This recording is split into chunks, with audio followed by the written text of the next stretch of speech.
Welcome beta to the part number 7 and the topic is industrialization in the colonies और mainly India का example पढ़ रहे हैं बेटा। चलिए आधा पार्ट हो गया था, आधा इसमें कर रहे हैं बेटा 7th में। As loans flowed in and the demand of the fine textile expanded, weavers eagerly took the advance and hoping to earn more।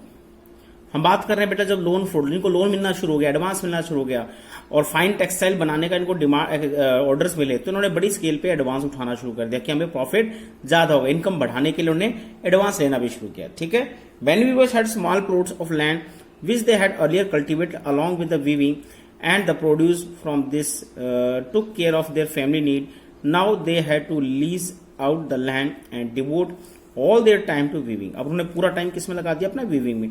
छोटे प्लॉट्स थे उन्हीं में अपने करके वगैरह लगा लिए। ठीक है, weaving in fact required the labour of entire family with children and women all engage in different stage of the process. तो पूरी फैमिली बेटा एज ए लेबर या एंगेज है। ठीक है, soon however in the many weaving villages there were reports of clashes between the weavers and गौमसार। बेटा ये CBSE में क्वेश्चन आता है, इसके रीजन पूछे जाते हैं तो प्लीज को नोट भी कर लेना। तो यहाँ गोमसास और इनके बीच में कई जगह कन्फ्लिक्ट, झगड़े शुरू हो गए बेटा। क्या था ऐसा रीजन? देखिए, इससे पहले जो मर्चेंट थे वो वीवर से रिलेटेड होते थे, जानकार अधिनी के गांव के होते, पर गोमसा बाहर से था, सेपरेट सर्वेंट था और ये कई बार वायलेंस हो जाता था। देखिए वायलेंट होते थे। अर्लियर सप्लाई मर्चेंट हैड, देखिए रीजन दिए, नोट कर लेना। Earlier supply merchant had very often lived with in the weaving village. उस वीवर विलेज से ही बेटा उनका मर्चेंट होता था, वो जानता था इनको, right. And had a close relation with the weaver, relationship इनके अच्छे होते थे वीवर से। Looking after their need and helping, उनकी नीड और उनकी हेल्प करते थे वो। And them in the time of crisis the new गोमसास वर आउटसाइड। अब नए जो गोमसा रखे जिनका काम था, जो हमने ऊपर 2 पॉइंट पढ़े थे, सप्लाई देखना, क्वालिटी एग्जामाइन करना और सुपरवाइज करना, ये गोमसा बेटा बाहर के थे। And with no long term social link, कोई बड़े सोशल लिंक थे विलेज से नहीं थे। And they acted arrogantly and marched into village with sipahi and peons. अभी थोड़े एरोगेंट, गुस्से में आ जाते थे और अपने साथ अपने सिपाही वगैरह से मार्च करते थे गांव में पियन के साथ। And punish weavers for delay in supply, और जो टाइम से सप्लाई नहीं करता एडवांस लेने के बाद बेटा उसकी पिटाई या पनिशमेंट करते थे, right. Then often beating the flogs them, और खुले में इसको कोड़े मारे जाते थे, पिटाई की जाती थी इनकी। The weaver lost the space to bargaining for the price and sell to different buyers. अब दूसरी समस्या क्या आई, क्योंकि एडवांस लिया तो उसी को सेल करना, तो उनको बार्गेनिंग का मौका नहीं मिलता था, किसी दूसरे बायर को सेल नहीं कर सकते थे। The price they receive from the company was miserable low and loans they have accepted them to the company. अब लोन्स की वजह से कंपनी से बंधे रहे, रेट अच्छा मिलता नहीं था, कर्जा पूरा होता नहीं था, हर बार कर्जा लेते नेक्स्ट ईयर के लिए, सामान उसी को देते, वो अपना कर्जा काट लेता था। ठीक है, तो फ्रेश लोन लेते रहते थे और इस तरह से इनकी पीड़ा बढ़ती गई। अब यहाँ देखिए न्यू वर्ड्स में बेटा सिपाही का दिया है, जो एक इंडियन वर्ड है, अभी सिपाही बोलते हैं। This is how the British pronounce, सिपाही बोलते थे सिपाही को, सिपाही। The word sipahi meaning an Indian soldier in the service of the British. British time में वर्ड यूज होता है बेटा, अभी यही यूज होता है, और वो इसको इंग्लिश में सिपाही बोल देते थे। ठीक है, चलिए नेक्स्ट पेज पे चलते हैं। यस बेटा, in many places Karnataka and Bengal weavers deserted village, और कई एरियाज में बेटा इसी डरों से जब इनका काम पूरा नहीं होता था, इनके लोन पूरे नहीं होते, तो वो बेटा कई बार गांव छोड़ के भाग जाते थे।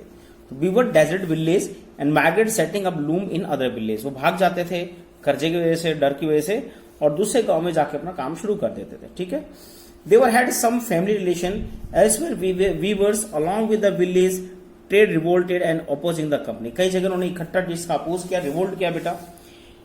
And it officers over time many weavers began refusing loan and closing down their workshop and talking to actual labour. Okay, taking to actual labour. तो बहुतों ने खेती शुरू कर दी, वो थक गए थे बेटा लोन के चक्कर में आके, उन्होंने लोन लेना मना कर दिया, काम बंद कर दिया, अपनी एक्सेस स्टार्ट कर दी। ठीक है, by the turn of 19th century cotton weavers face a new set of problem. अब 20th सेंचुरी आते आते इनको नई समस्या का सामना करना पड़ा। देखिए मानचेस्टर कम्स टू इंडिया। अब ये मानचेस्टर हम पीछे 2 सिटी पड़ी थी, याद हो तो, Liverpool and Manchester.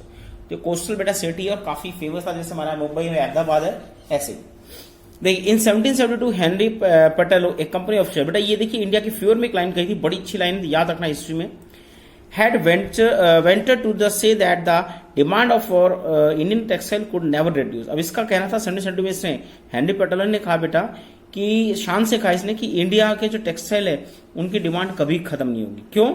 Since no other nation produce goods of the same quality. इतनी अच्छी क्वालिटी के कपड़े कोई नहीं बनाता बेटा, बात याद रहेगी। But yet by the beginning of the 19th century we see the beginning of a long decline in textile export. But हम बात करते हैं बेटा बहुत स्पीडली बेटा इनका ट्रेड डिक्लाइन हुआ 19th सेंचुरी में। In 1811 to 12, the piece good account the 33% of the Indian export.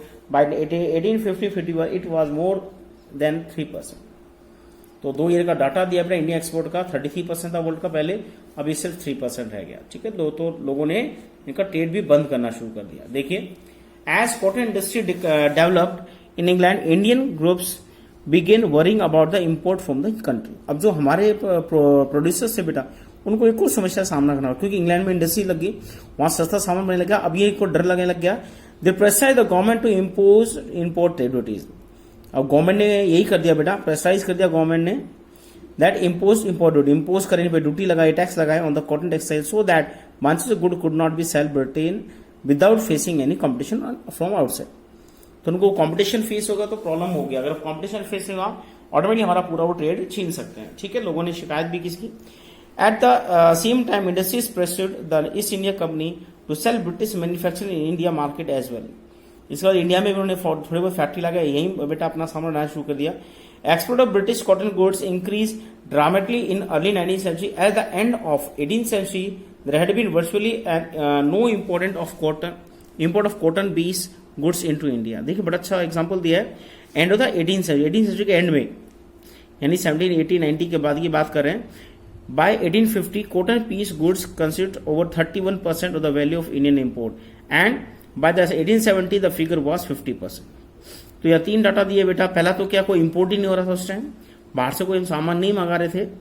ठीक है, बट आगे क्या चेंज हुआ 1850 में आते आते cotton piece good contribute 31% of value of Indian import. Indian import का 31% ये पहुंच गया बेटा, जो पहले कभी कपड़ा बाहर से आया नहीं था। आगे 1870 का डाटा दिया है, द फिगर गोज टू 50, और 1870 आते आते 50% बेटा बाहर से इंडिया में कपड़ा आने लगा। एक टाइम था जहां हम एक्सपोर्ट नहीं करते थे, सॉरी इंपोर्ट, कोई कपड़ा मंगाते ही नहीं थे। और आगे 2 डाटा में दिया है 1850 और 70, पहले बेटा 31%, 50% अब बाहर से मार्चेस लेवल का कपड़ा इंडिया में आने लगा। ये सबसे बड़ा डर था बेटा। देखिए, कॉटन व्यूवर्स से इंडिया 10 फेज 2 प्रॉब्लम। अब यहाँ व्यूवर्स की प्रॉब्लम है, ये भी 3 मार्क्स का क्वेश्चन बनता है सीबीएसई में। अभी व्यूवर्स की कुछ समस्याएं खड़ी होगी बेटा। Same time their export market collapse, जब उनका बाहर का एक्सपोर्ट मार्केट कोलैप्स हो गया तो समस्या बढ़ गई। The local market strength being glutted with the Manchester import, Manchester import से उनका लोकल मार्केट तबाह हो गया, ये दूसरा हो गया। Produce by machines lower cost that imported cotton goods were so cheap that weaver could not easily compete with them. अब जब मशीन से मास प्रोडक्शन होगा बेटा, कम लेबर ज्यादा सामान बनाएंगे तो पर हेड कॉस्ट बहुत कम हो जाती है बेटा। ठीक है, एमएनसीज की बात करें, उनका मेन फोकस यही होता है कि जो इनपुट कॉस्ट हो बहुत कम हो, ताकि वर्ल्ड वाइड कंपटीशन फाइट कर सके। तो इंडियन मर्चेंट को सबसे बड़ा व्यूवर्स को सबसे समस्या यही थी कि अब वो इसको फाइट नहीं करते, कम्पीट नहीं करते, क्योंकि इतना सस्ता था ये। In 1850, report from the most weaving region of India narrated story of decline desolation. अब सभी व्यूअर्स की समस्या यही होगी थी, इसी को लोगों ने एक्सप्लेन भी किया। Then by 1860 weavers face a new problem. दूसरी प्रॉब्लम क्या है देखिए, they could not get sufficient supply of raw material from good quality. अच्छी क्वालिटी का बेटा कॉटन इंडिया में नहीं रहता, सारा अच्छा क्वालिटी का जो भी कॉटन है वो बाहर चला जाता था। ठीक है, when the American civil war 1860-65 में हुई थी बेटा। When the Civil War broke out, the cotton supply from US were cut off and Britain turned to India. और जैसे ही बेटा इनकी सिविल वॉर स्टार्ट हुई, हम बात कर रहे हैं 1861-65 के आसपास स्टार्ट होती है, तो इसके बाद बेटा ब्रिटेन ने इंडिया की तरफ फेस किया। And as result cotton raw export from India increase, और जो कॉटन रॉ है उसका एक्सपोर्ट और तेजी से बढ़ा। The price of raw material shot up and weavers in India were strap for supplies and the force to buy raw material at the expected price. अब एक तरफ तो जो लोग है वो बेटा लोअर रेट में सेल करने को तैयार थे, और एक तरफ बेटा ये बाहर के देश बहुत पैसा कमा रहे थे। देखिए, रॉ कॉटन एक्सोबरेंट प्राइसेस, बहुत हाई प्राइस में सेल हो रहा था। In this situation weaving could not पे, वीविंग इसके लिए पे नहीं कर पाए थे क्योंकि कपड़ा इतना महंगा था।